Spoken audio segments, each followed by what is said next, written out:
Welcome to the Smarter Mealtimes movement. This training will provide a brief introduction to the core Smarter Mealtimes strategies. These simple strategies to the mealtime environment encourage kids to make healthier choices by making the healthy choice the easy choice. What is the Smarter Mealtimes movement? Smarter Mealtimes is an initiative operated by the Cornell Benn Center. Smarter Lunchrooms was created by the Cornell Benn Center in 2009. Smarter Mealtimes, which launched nationally in 2017, takes the same concepts and applies them to the childcare setting. Extensive research has been conducted on Smarter Mealtimes concepts covered in this training. The research shows that Smarter Mealtimes increases children's selection and consumption of healthier choices, like fruits and vegetables. Creating a smarter mealtime does not have to take much time, and most of the strategies don't cost money to implement. To understand why smarter mealtime strategies work, we need to understand why we eat what we eat. We make hundreds of choices every day, including our choices about what we eat. In the world we live in, we don't have time to focus on all of the food choices we make. This iceberg depicts how some of our food choices are conscious, but many are subconscious. We make more conscious decisions about our food when we are trying to eat healthfully or when we are on a budget. We make more subconscious choices when we are stressed, in a rush, or not feeling well. Oftentimes, our environment guides the subconscious food decisions we make. Unfortunately, our environment might promote less healthy choices to us. Creating a smarter mealtime means creating a mealtime environment that nudges kids towards the healthier choices without eliminating choices. These are the 5 core Smarter Mealtime strategies. These concepts are based on extensive research and have proven to be successful in a variety of childcare settings, even at home. The strategies are staff role modeling, increase convenience, improve visibility, enhance taste expectations, and child involvement. Staff role modeling is the first strategy. Whether or not you realize it, the kids in your care are learning from your behaviors as their caregiver. When the caregiver says they like to eat something, the kids are more likely to try it. On the other spectrum, if a child sees that their caregiver is not willing to try a food, they are less likely to want to try it. When kids see their caregiver consuming less healthy foods, the child is more likely to desire those foods. Here are some tips to keep in mind. Sit at the table with the children during mealtime. Eat the same meal as the children. Use positive verbal prompts and language. Avoid consuming less healthy foods in front of children. Increase convenience is the next strategy. Think of the last time you ate at a buffet or a salad bar. What foods did you put more of on your plate? Chances are you filled up your plate before even making it to the end of the buffet line or salad bar line. We tend to take up more and eat more of the foods we see first at mealtime. One study showed that the first 3 foods seen on a buffet made up 66% of the food on diners' plates. Now let's think about how this applies to the childcare setting. At mealtime, we want to make sure that the first items children are exposed to are the ones that we want to promote the most, such as the fruits and vegetables offered. Pass around the fruit and vegetable options first at mealtime to encourage selection. Offering sliced or cut fruit options has been shown to increase consumption of fruit in small children. Avoid serving fruit and vegetables that are difficult for small children to handle and eat. Offering fruits and vegetables a second time can provide additional encouragement to kids to try the offerings. When offering seconds, offer seconds of fruits and vegetables first. The next strategy is improve visibility. If foods are out of sight we are less likely to think about them or desire them.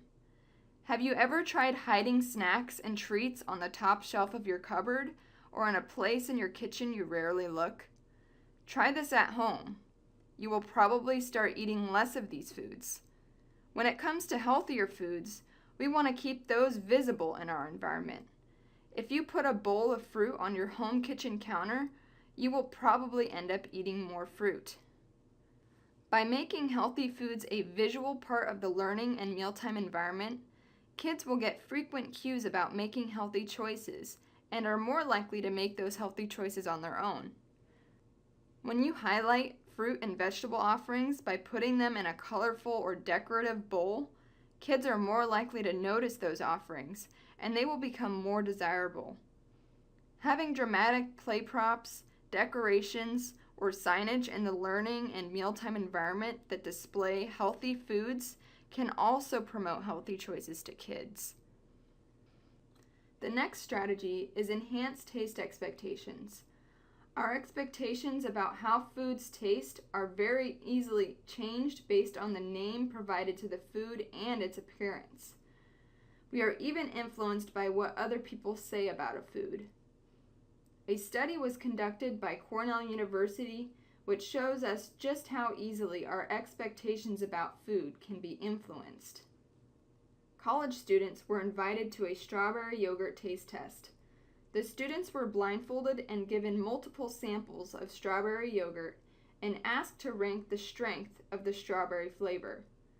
At the end of the taste test, the blindfolds were removed and the participants were shown that what they were eating was not strawberry yogurt.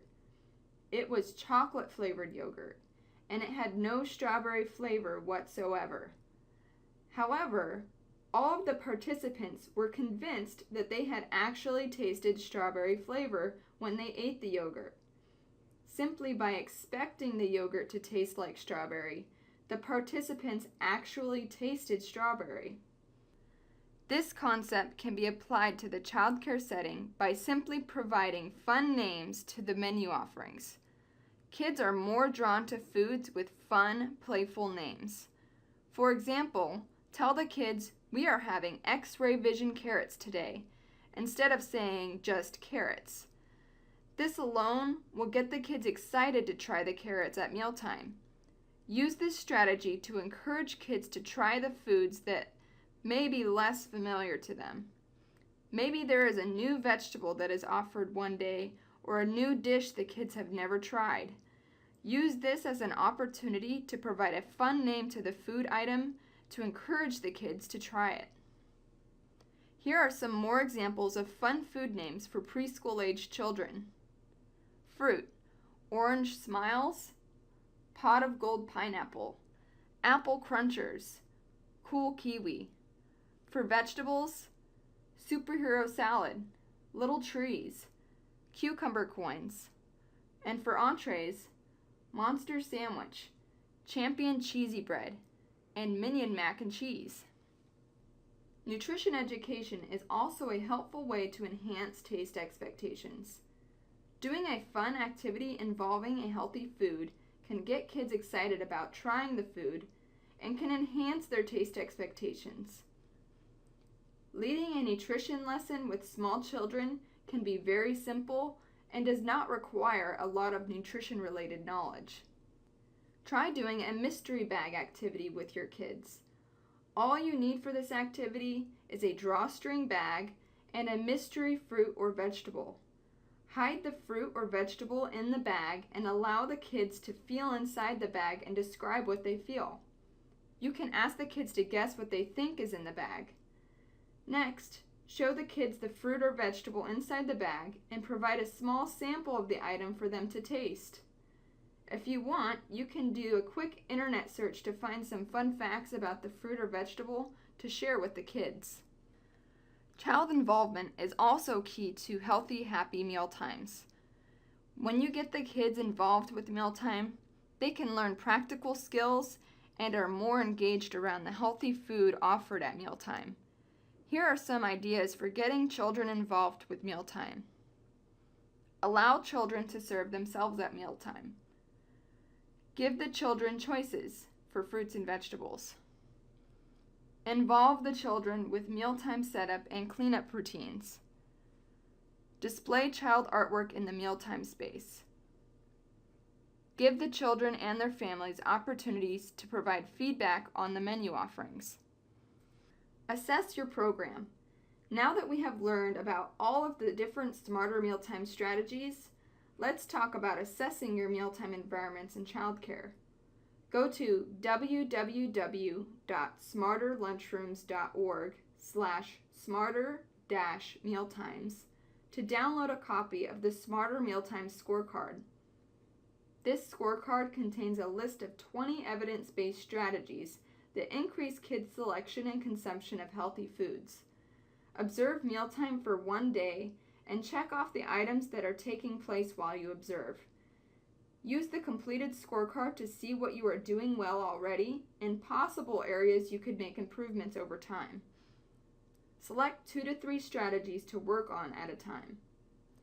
Get the childcare team involved with selecting what changes they want to work on. Want help creating smarter mealtimes? Visit www.smarterlunchrooms.org/smarter-mealtimes to download your free copy of the Smarter Mealtimes Handbook and other helpful tools.